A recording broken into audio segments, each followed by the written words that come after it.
Oh my goodness me.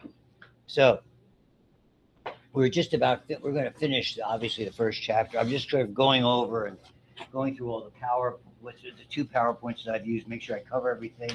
I forgot to tell you guys about Lister. I'll do that. For whatever reason, it escaped me, and it's really important. And I loaded. So the next we move on basically to, for lack of a better term, bacterial anatomy and some bacterial physiology. So in the textbook that you have online, the Cowan textbook, that's chapters 3 and 4. I have, as you can see here, I don't think I opened it up. There is, I mean, you'll see this document. I suppose I could just click on that. Probably show it. Yeah, I mean, you can see some supplementary material all the way from microscopy and things that would help you in lab. And then when you start getting here to the morphology of the prokaryotic cells, that's when the lecture material kind of starts. And so I have quite a little bit of stuff in there that you might find interesting. So I'm happy, and you can see all the good stuff that's in there, and so that may be helpful. So I have that outline, which I did more than 20 years ago. That, with the fourth edition of Nestor, this is the ninth. Gives you some idea. I first started using it, and so I put that on there and those other chapters. Plus, I also have that very same chapter, chapter 3, and Nestor, this Anderson, which I'll use as well because their illustrations, particularly when we get to gram positive v gram negative, will be important. Did you talk about that at all in lab yet? Gram positive versus gram negative? Yeah, yeah. Probably coming next week. What'd you do? Take samples, environmental samples. Fun. See all the stuff grows where it grows. Love that. Did you go? Did you just do it in the room, or did you go? Did you go around, like go to the bathrooms and stuff and start sampling? Oh, it's fun.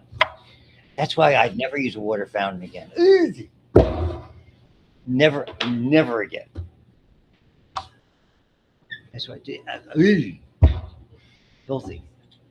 Used to do stuff in your pockets, stuff in your purses. Oh my god. Money's not terribly clean, but I like money. But I digress. Money's it's a good thing. So moving on. So let's begin. Kind of let me do some summary stuff that I think is important. And so I'll look back at sort of continuing on with these PowerPoints that I was looking at, both of them, and sort of go in no specific direction, but it's fun. And this is just some summary stuff. I want to look at the things we talked about, this kind of stuff,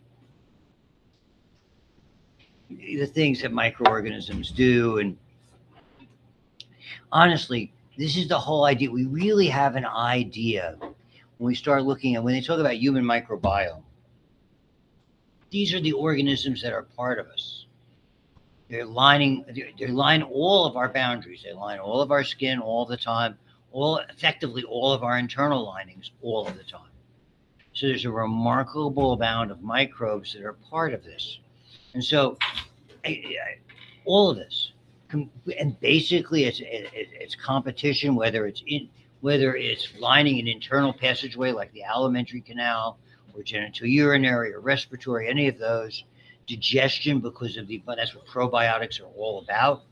Immunologically, we're constantly sampling our environment. We're going to get to that, and that's the beauty of something, and the tragedy of what we call the hygiene hypothesis, which we'll talk about.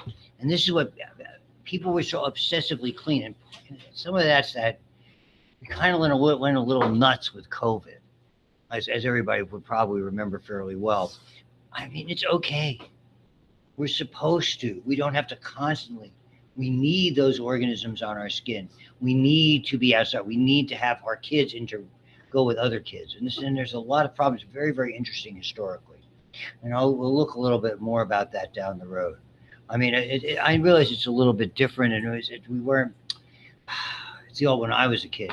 Your moms and dads weren't worried if you went out to play, and they just kicked you out of the house. You got home from school, go out. I don't want to see you. Dinner's at 6. See you. But you weren't about going by yourselves or going in a group without supervision. The playgrounds, you were about being snatched and stuff like that, and predatory people. It just wasn't part of it because it was a network of moms that were constantly looking out windows and keeping an eye on things. Everybody knew everybody else. It was a different kind of a thing. But we did all those things. I mean, we're overly concerned about being hygienic. And I think there's a certain amount of limitations with regard to that. Just saying, because your immune system is your best friend. The only way you've got to challenge it all the time. It's a lot of what the body is about and the mind is about, use it or lose it. And thankfully, you guys are here, so you're using it, at least the mind, and I'm sure the bodies as well. And so all of those kinds of things. And they've looked at these things and they've sequenced them and blah, blah, blah, blah. And so it's really interesting. And there's interesting differences between us and people in other parts of the world. There's subtle differences that have to do with the environments that surround it. And this is what microbes do. Again, we talked about this. They break down recycling of nutrients because as things die, they decompose. Microbes assist this. Microbes assist this in waste material. We talked about the oxygen. And again, we talked about nitrogen fixation, being able to take nitrogen and put it with organic compounds because they're so important to us, as well as creating in photosynthesis organic compounds of their own where we fix carbon. And again, fix means is basically short for affix, AFFIX. The decomposition in the environment, all of those kinds of things that are there. And there's been a lot of more research now than you would think that are going on, and some interesting things that sound kind of sort of really unusual, sort of off the wall kind of stuff, is the way I would describe it. I apologize for any references that I use because I don't know the current references that suggest those things. So I would appreciate a list of terminology that I would need to use. If I think of something that's stark and unusual, perhaps you could provide me with a reference so I can see more topical. None of you will do that. My children have a way of doing. They just tell me to STFU. Dad, but in a loving manner.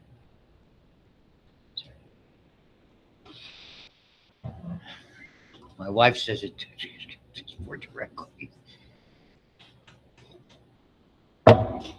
Talking out your ass, Lou. Oh, I didn't start to record. Oh, thank goodness. I would have had that on there. Which one of you is responsible for Oh, we are recording. I digress. Someone, if you're in the front row, you're responsible now. That is now your job. Okay? No laughing. Oops. I can't help it. It's okay. I appreciate that. Next time at the comedy club, you can be in the front row. And I win. I tried that. Yeah, I know. It's comedy today is we used to be able to do it without going crazy with swearing and sexual references. It was much. Not that I object to it. I'm more progressive than that. But if you go back, I mean, if you have HBO, there's a wonderful two-part special I've probably told you about with Mel Brooks. Is going to be 100 years old on the 26th, and he's still totally with it. And it shows some of the old stuff he did from the origins of TV and the early days, things that you couldn't do today because of the politically correct nature, and they were extraordinarily fun. Extraordinarily fun. And you can see a little bit of what humor might have been back in the day, so to speak. So let me continue on with where I was, and I apologize for my typical digression. So the biodegradation and bioremediation, getting rid of pollutants, oil spills, the like, et cetera, that's all part of it. So that should be relevant to us as well. This is not just all antibiotics by definition come from microbes, both bacteria and fungi, mold, yeast. A lot of them, we use bacteria, interestingly, of microorganisms to break down a really raw oil, raw petroleum products into things we could use. Whether it's if you're lighting your grill or you're lighting your fireplace, that long butane match. In the old days, butane lighters, when people smoked a lot, microorganisms. A lot of those things come from that if you don't know it. There are a lot of ones that they produce that could be biofuels, A lot of amino acids are directly responsible. Insecticides by breaking down toxins. Here's a couple that people don't think about as much. You're able to generate cellulose. So for you're walking around all those nice lightweight headphones that we have today, most of those products came and they were in their infancy when the first lightweight headphones came out were Sennheisers. I don't know if they're still making headphones, but they were really way ahead of their time. And then disposable diapers. The material of disposable diapers, we wouldn't have that remarkable absorbent material without microorganisms. Just giving you some idea. The biotechnology we'll touch on and we'll look at again when we do the genetics that are there because it's part of genetic engineering, all of those types of things. And certainly we've used it for good and we can use it for bad. In science, unfortunately, if there's things that you can do for good, there are people of ill intent, evil people who would do things for bad. And let's say research, because they're just like us, with the exception of maybe how they replicate, but you have similar composition, membranes, different same metabolic pathways. This quote about elephants and bacteria. Okay. And really the beauty of this is we can test and experiment on them before we go to people. And there's a whole thing. And I don't know if you're going to get that in pharmacology when many of you take that. It's called unless it's changed, it's called an NDA, new drug application. Maybe they've changed the terminology. And then there's from filing that, then there's a whole series of things that you have to do in order to get approval over time for all of these things. And I mean, part of it starts with working on using bacteria in the lab. Okay. The vast majority are beneficial. A couple of thousand are pathogenic. Disease-genic means generating or making. Okay. And by and large, we're going to see, and this is a really important distinction because I have to go into viruses a little bit today, which I have not really. I just got to give you an idea because we do a whole unit on viral anatomy, but that comes in not in our first test unit, but our second test unit. Bacteria generally do their damage, not all, by producing chemicals that damage us. We call them toxins. We might as well get that on the table now. So typically bacteria secrete, they give off, they release toxins. Since they release them, we call them and toxins is anything that hurts. You're going to see some bacteria are inherently toxic. The fancy name of the materials that they have, and we're going to go over this in the next chapter when we get to the anatomy, so to speak, are called endotoxins. We'll get to that. Those are only occur when they're called gram negatives. That's why I asked you if you had gotten to that. But we're all coming there. So in general, even though sometimes bacteria work through your Lyme disease, something that works more through your immune system than by making toxins. When you get a strep throat, it's about toxins. Just to give you some context, mostly it's toxins. On the flip side of that, viruses, it's pretty much all about causing your immune system to react.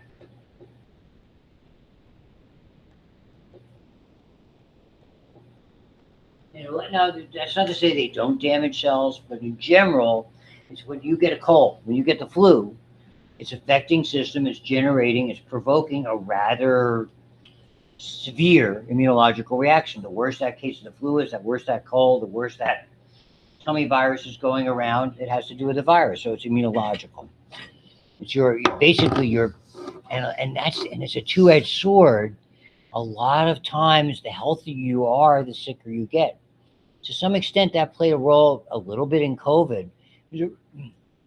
Certain flu epidemics, it's the young, healthy people who suffer more than typically the very old and very young.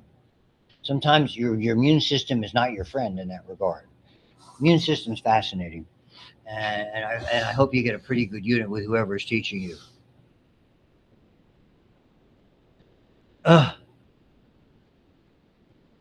I gotcha.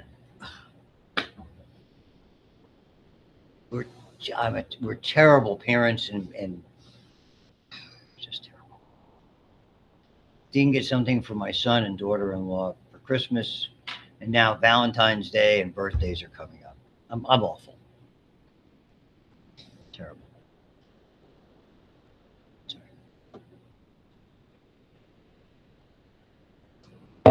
So all of that. So understand this is the classic example of what I was just talking about. The greatest single microbiological killer of all time was called the Spanish flu. That happened typically around the winter. It was at the end of World War One, and that winter thereafter, which was 1918 to 1919. It's not clear. Was it probably a bird flu, or what we call an avian flu, because it had a bird component in it? Most likely. It was a la like COVID, and we call it a novel virus, something never experienced. It provokes such a dramatic immune response that really was the young, healthy individuals. They call World War One the war to end all wars. It was really the first mechanized war, tanks and giant artillery, really, much more so than previous wars that were there. It was amazing how people who survived that, then all of a sudden they came home, and and mostly young, healthy individuals with healthy immune systems were dying. It spared the very old and very. It killed, and more Americans than died in World War One, World War Two, Korea, Vietnam, and Iraq wars combined. Conservative estimates over 100 million people back then. Imagine, and the world population was quite as great, and it was everywhere. So understand, and that was something about the immune system. It's an excellent example. And that's what we worry about with those novel viruses. We've had a lot of scares, and when I go into viruses and respiratory things, we'll learn about that. We'll learn about a swine flu epidemic in 1976 that was a big scare, and we stopped giving a relatively quickly done vaccine in an effort to combat it. There's lots of stuff that's involved that were there. And so you can take a look. These are interesting charts. Okay. And then we started with public health departments and states developing them. And you notice once we started to do this, and then treating water, which principally was chlorinating the water, didn't taste necessarily good, but it got rid of a whole lot of bad, particularly things that would cause diarrhea, vomiting, gastrointestinal disease. Here's the influenza pandemic. Okay. Last human to human transmission of plague. Okay. And we'll get into plague a little bit. Plague is generally what we call it zoonotic. It means it's basically there's a sick rat, and when the rat dies, the fleas that are on the rat need another blood meal, and unfortunately, they're taking the blood from the rat, okay, and they're lighting on us. That's really was the transmission of plague, and that's why rat control was so important. Remember the thing about the Pied Piper of Hamelin? You played me, all the rats went away. Okay, it was about rats. And really, and sanitation and all that type of stuff played a significant role. Look what happened when we started getting it's really the first antibiotic that we manufactured, penicillin, polio vaccine. That Vaccination Assistance Act made it a lot easier for people to afford and administer vaccines. I mean, they're relatively doctors don't get compensated a lot, and the government subsidizes most of the vaccinations that are there. And you can see it's pretty interesting stuff when we began to get, but we're looking at our country. We're not looking worldwide. So it's an interesting chart. Smallpox, horrible disease, eradicated as far as we know. Last case, 19. We haven't talked about Jenner and how that was before Pasteur, before any of those people in the 1790s took a major risk. If you listen, I did this on one of the recordings. I think it was last Friday's recording that were there, and this is a perfect, bioweapon. Kills in about 3 to 4 days, spread respiratorily, extraordinarily bad. And this was the whole idea. He made the observation. If you didn't get a chance to listen to it, and I know it's early days in school, and a lot of times you'll wait until I give you that review recording and then you check it out. It's okay. That's why I do that stuff. Did you listen to the recording already? Yeah. Stinker. Nevertheless, he made a scientific observation that milkmaids who got cowpox didn't get smallpox. And basically, he took fluid from the cowpox sores, somehow purified it a little bit, and injected it. He tried it, probably tried it on himself, tried it on his family, tried it on people who volunteers. And he's very lucky because he basically said, now go into a house that's filled with smallpox. And he didn't get sick. And they'd gotten sick, I mean, he would have been hung, he would have been burned at the stake, whatever. Okay, took a major risk. And that's what a lot of scientists did. They tried it on themselves, they tried it on their family. All that thing. I mean, Robert Louis Stevenson, that whole Dr. Jekyll, Mr. Hyde thing has a little bit about that, trying treatments on yourself if you go back and look at that. All of that. And so that was really the first immunization. Why we call them vaccine, the Latin word root for cow is vacca. That's what they're called, vaccines. So the next time you're in a trivia contest, you got them. Just send me a little note thanking me. Nobody wants this. So, look, in a matter of less than 200 years, the last case was in Somalia. So it was a very effective immunization. They're not all like that. Plague deaths, very, very, look at them. I mean, my gosh, whatever our population was in this limited period of time. What happened once they got the plague and it spread inside their bodies, it spread in lymph nodes and things like that. What will happen is it gets in their lungs and it goes from bubonic plague, the sores, okay, it causes lymph nodes to blacken. Okay, and your lymph nodes here and the groin and here would blacken and darken, and they called those sores buboes. That was the origin of bubonic plagues. And we've used the name for boo-boos. I usually do my routine with Yogi and boo-boo. Oh, Yogi, Ranger won't, don't do that. Don't get the picnic basket. That's a bear in a cartoon that many of you may even be somewhat familiar with. All right, boo-boo. You gotta get the picnic basket. Just saying. You don't get a lot of this stuff. I wager no one else is trying to do Yogi and boo-boo impressions in any of your other lectures. Am I correct? Is Dr. Dress doing it in lab? I don't think so. Dr. Maurer doing it in an A&P lecture? Probably not. Just say. Moving on. So you get an idea. And so when it became respiratory, it became pneumonic plague, and now it was spread respiratorily. Okay? That's the change that's in there. And so rodent and human respiratory secretions to prevent spread. Antibiotics can treat it fairly easily if you get it early. Polio, nearly eliminated. All the vaccines, and we'll go into polio vaccine and why it was so important. Of course, the research was done here, right out of University of Pittsburgh.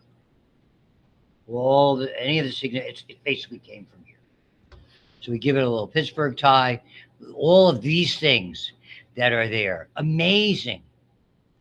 I mean, we're not even touching the potato famine in the 1800s. The tremendous amount of Irish immigration into our country came from people who were starving because their staple, just like rice would be a staple in Asian countries, potatoes are certainly a staple in other areas. I mean, they're very, very little to eat. And this is the idea of emergent versus, resurgent diseases. So emergent diseases, typically mutations, are going into new areas. Ebola. Most of us feel that originally Ebola was a virus that came from monkeys, some species, just using a generic term, that got sick and fouled the water supply. We know now that it's spread in other ways as well. It's a very unique disease. Other than people coming back from Africa where they were either treating or exposed to the disease, it has never appeared in this country. But it's still extraordinarily deadly. But at least we've improved the ways we're able to treat it. Zika was because, not so much Zika itself, the congenital syndrome came from us bringing it when we had in Brazil into the Amazon and all of that stuff, whether it was the World Cup or the Olympics. And all of a sudden we began to see this disease that was mosquito borne. And then interestingly, mosquitoes have a neat habit of when you get shipping, it's like from Africa, when we had other diseases that are like chikungunya, which we're going to learn about in viruses. So I'm just throwing stuff out there for you. So Zika can generally bore babies that had slightly smaller heads. It was very alarming. MERS, Middle East Respiratory Syndrome, is a COVID virus. Okay. SARS, SARS, Severe Acute Respiratory Syndrome, was the first COVID virus. The second COVID virus was MERS. The third one of note, and these were all mutations, was very famously COVID-19. Variety of influenzas that come from combinations of animals. We'll get to that. Lyme disease is something that we really didn't. We knew ticks had disease. We realized more because we have the research technology to identify it. I'll go into the history of AIDS. Hanta comes from rodent droppings. We don't see a lot of it in this country other than in the desert Southwest.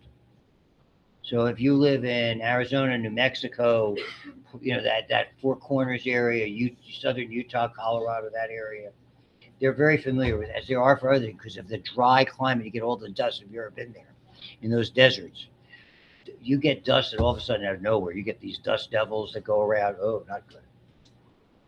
Historically, that probably played a role in the Anasazi Indian or Native American tribe that was very developed and died out magically about 1,000 years ago. I think it was microbiology. A little history doesn't hurt. And mad cow comparatively new where these misfolded proteins. And then tuberculosis and malaria. Tuberculosis, as you might remember me talking about, we thought we had licked, but unfortunately with the advent of AIDS, with the advent of immunosuppressive therapies, with increased areas with overpopulation, there was a lot of significant problems. And it's remarkable that now it has really become back. Fortunately, it's come back significantly. Same deal with malaria, again, going into areas that are, and malaria is all about mosquitoes. So there's a lot of things that are about that. It's a useful chart to see some of the unique things. Again, mutations. It doesn't mean they started here. It means they were identified here. That's the best way I can explain it to you. They're pointing Legionnaire's disease there. The major outbreak, and we'll talk about it, was in Philadelphia in 1976. And of course, I have an anecdote because I was there. But we'll save that for down. You had enough of my anecdotes. Even I've had enough of my anecdotes.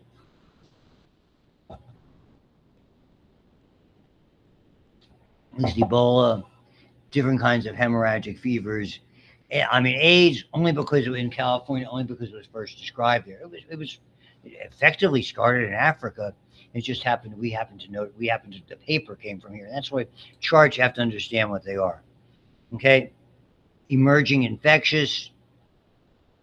And we're going to talk about these different strains of E. coli and why we name them. O and H. We'll get to that. Resistance, to me, is the major problem in mutations. Differences in society, because we have eliminated in developed countries, but there's a lot of undeveloped countries. Expansion, as I told you about, significant as well. Okay.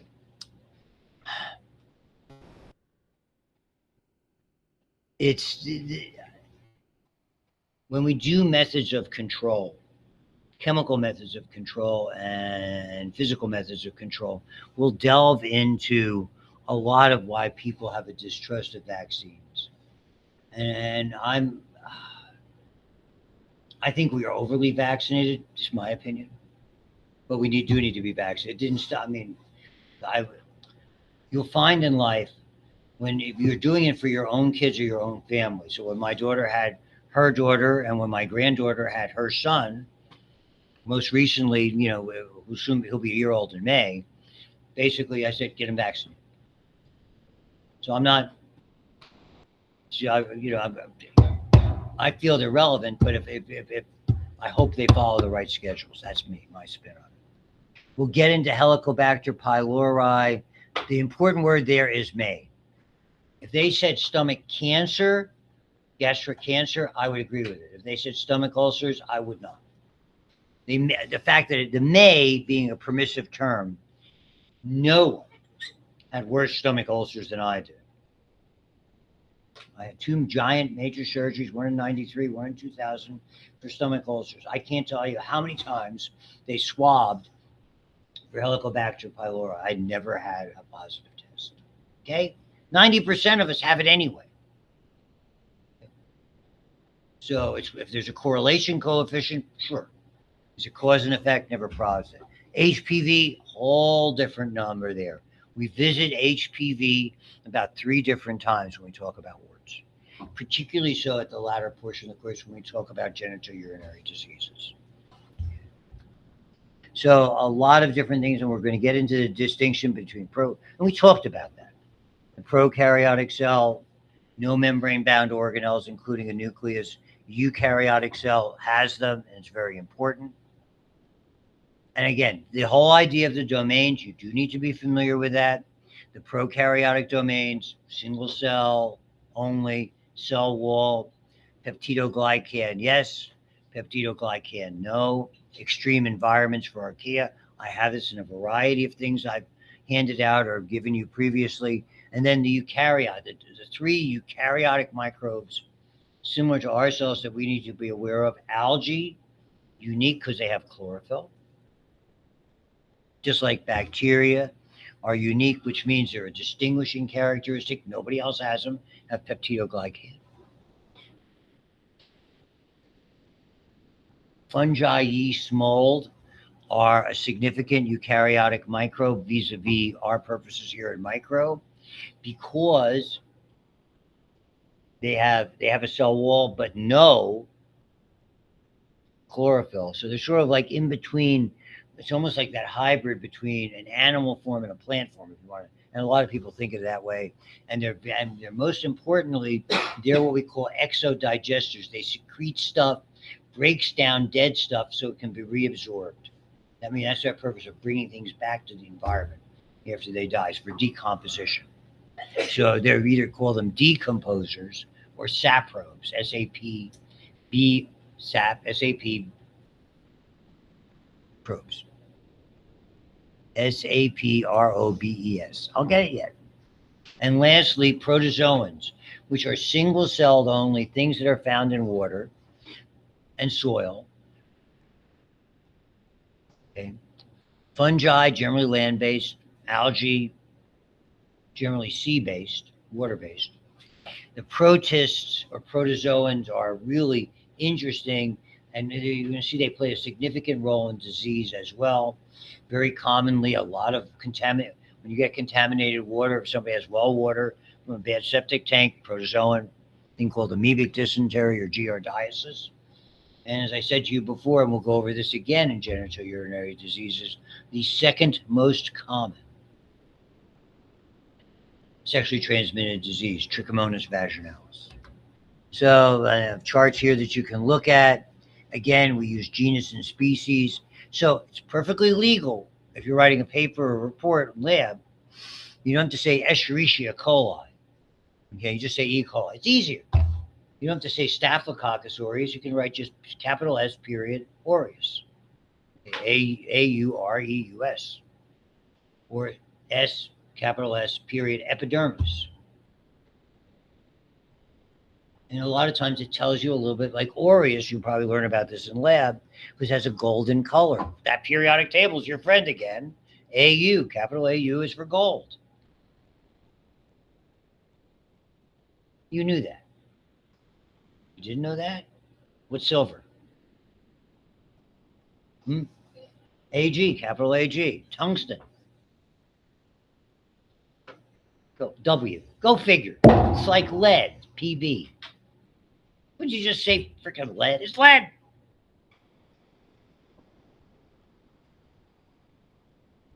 I'm sorry.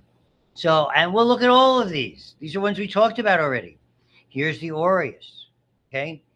And we'll go into some of the naming conventions and things like that. Again, here's the E. coli from Escherichia. Then scientists are vain. They name things after themselves.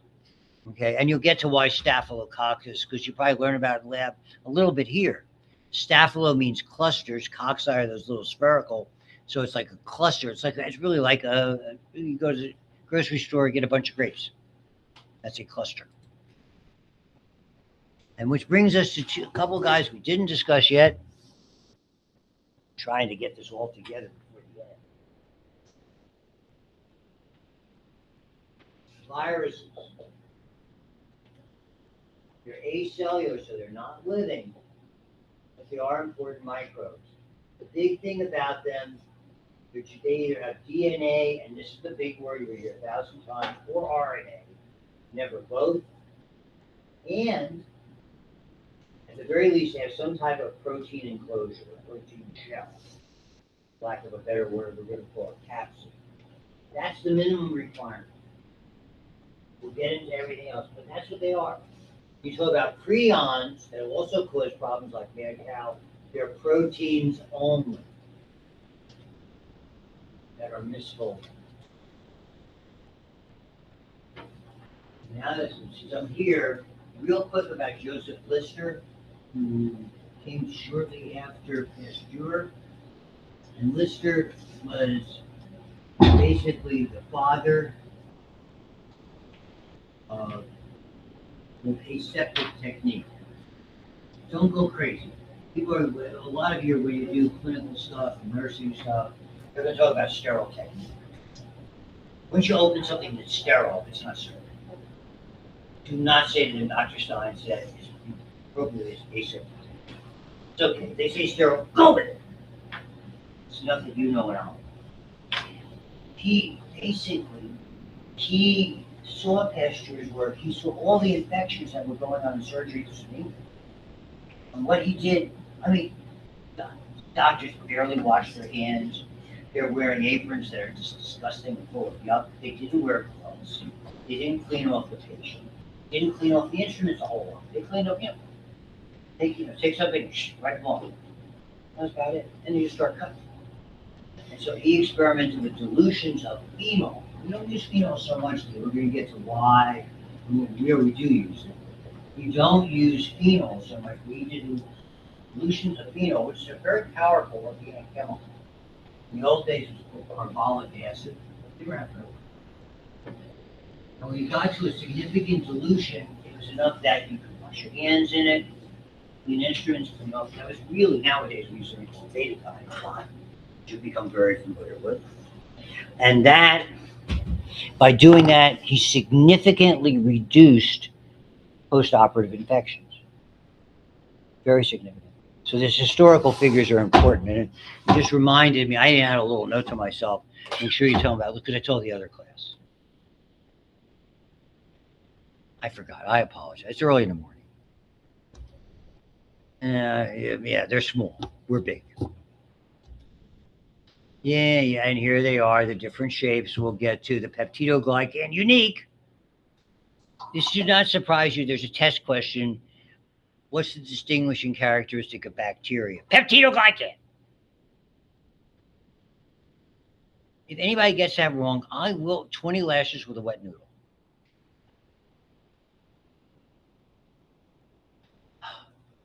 We'll get to binary fission, all the energy stuff, archaea, don't have the peptidoglycan, different sequences, live in extreme environments. Yeah. All this, here's the eukarya, algae. Okay, the big deal is photosynthetic fungi. The big deal is that they have a cell wall, but no algae. Here they have a cell wall, but no chlorophyll. Here they have a cell wall with chlorophyll, water here, land here. Protozoans are niche because they're kind of like our cells. Exactly. It's just that they're single celled. These can be single or multi-celled. And we're not doing the worms. Okay.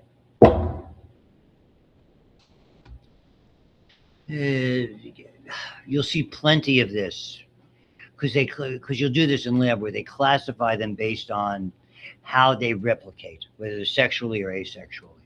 And I'm sure you'll do that because it's fun. Here's the algae. You can see the chlorophyll that are there, the chloroplasts rather, and the chlorophyll within them.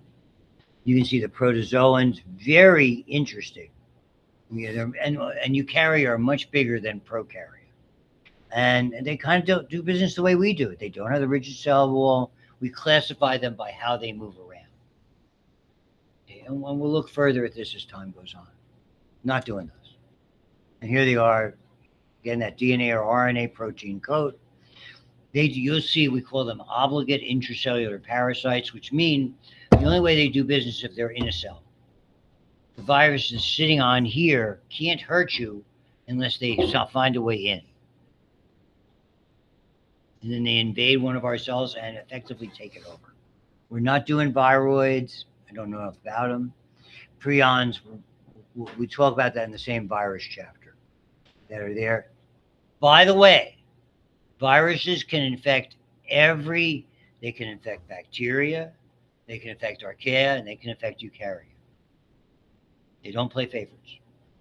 And bacteria infected by virus is very significant. We will get to it.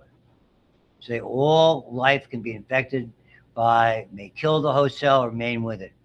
I'll say this again and again.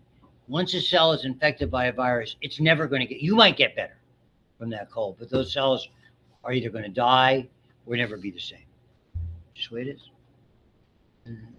Prions will get there. Oh, thank goodness. Oh, I have time. I'm trying to go back and looking at all the stuff to make sure I got everything done in time. Oh my goodness. Cowan, again, this is just that same thing about emergent and resurgent diseases. Reemergent is the same thing. The hepatitis C, probably a mutation, RNA virus, which we'll get to. Certainly how it got there. AIDS is a mutation, or we'll talk about how that came. Zika, because we went into an area where it was and we identified it. West Nile, again, something that's relatively new, comparatively speaking. It's an avian virus. And I'll show you the categories that are there when we get to that. Not worry about the biotechnology. And the same thing we just talked about. 10 times more than eukaryotes, lack organelles. Virus don't live independently. They live with their folks. Just trying to be funny. Nice pictures. Don't bother. This is the whole spontaneous generation thing. Every textbook does the same thing. It's just a question on how they do it. Here's Hook and Leeuwenhoek. Semmelweis, please listen to that. I talk about Semmelweis, very important. You just heard about Lister. Pasteur, really important. Koch. And we're not going to really deal with Koch postulates, so we talk about how diseases spread. And again, Bacillus anthrax. And that's where he developed. And this is kind of how we originally did DNA testing and paternity testing by something called PCR. It came from a bacteria. There's a particular bacteria that made a particular enzyme that enzyme could not basically cause the little fragments of DNA to replicate. You could take a teeny tiny amount and keep replicating it. It's almost like it would copy itself. It was a Nobel Prize winning place by an absolutely crazy guy named Kerry Mullis. Brilliant, but absolutely, off the walls. He thought HIV wasn't the cause of AIDS and all that type of stuff. But I mean, just a brilliant scientist that found and identified this particular enzyme, and STAR really was the way we began to be able to do all the things we do with being able to fragment DNA and identify it, all the things we can do with it that are there. So I'm not doing small RNA or CRISPRs or anything like that, or the human microbiome. That's something our advanced students might be interested in. And this is all the stuff we did in AP1. We don't want to go there again. It's on the handouts I gave to you. Okay, last term. If you didn't have me, I think everybody have me. And you came back. Nice people. And so again, I think we covered everything. Yeah. Oh gosh, we're actually done. We will start in earnest. Okay. The point that I gotta make. I mean, and you guys are effectively all here, but they made a big deal about this attendance thing.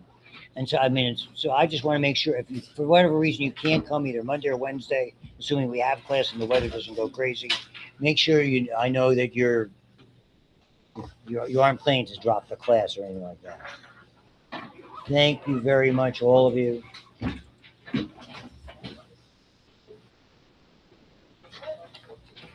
Hey, stay warm if you can. Hey.